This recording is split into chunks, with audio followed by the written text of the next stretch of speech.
alam mo, kapag bumalik ako sa mga alaalang pagkabata ko sa probinsya, parang kahapon lang ang lahat. Yung simpleng buhay, yung bang mga bagay dati, Madi, na hindi mo pinapansin pero ngayon, namimiss mo na. Madi, tuwing umaga, gigising ka sa tilaok ng manok at hindi sa alarm clock. Tapos paglabas pa ng bahay mo ay mararamdaman mo agad ang labig ng simoy ng hangin at amoy na amoy mo ang halimuyak ng mga bulaklak at damo na basa dahil sa hamog.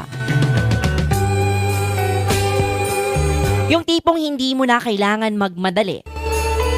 Dati, yung bang walang cellphone na hawak-hawakan, kundi pamalo lang ni nanay kapag late ka ng gumising. Tapos, didiretso ka na lang sa taniman o kaya sa bukid. Yung tipong mag-harvest ka na lang ng prutas o gulay, mga kaibigan. Laging may mga alagang kambing o mga hayop, at iba't ibang hayop pa yan. Kaya bago pa man makakain sa agahan ay kailangan mo munang unahin na pakainin ang mga alagang hayop na manok at baboy. Mga Madi, ang saya ng laro namin noon. Simple lang pero sobrang saya.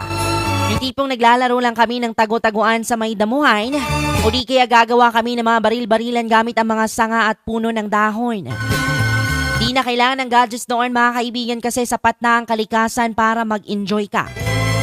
Pagdating mo ng hapon, mag-uuwian ng mga tao galing sa bukid at ang mga kapitbahay, Madi, na halos magkakasabay na kaming maghapunan at sabay nang magkwentuhan hanggang sa aabutin ng dilim.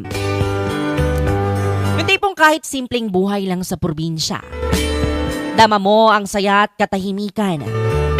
Ngayon, habang abala tayo sa mga bilis na buhay sa syudad, minsan, gusto ko na lang bumalik sa panahong ngayon. Doon dahil simpleng buhay, kung saan walang masyadong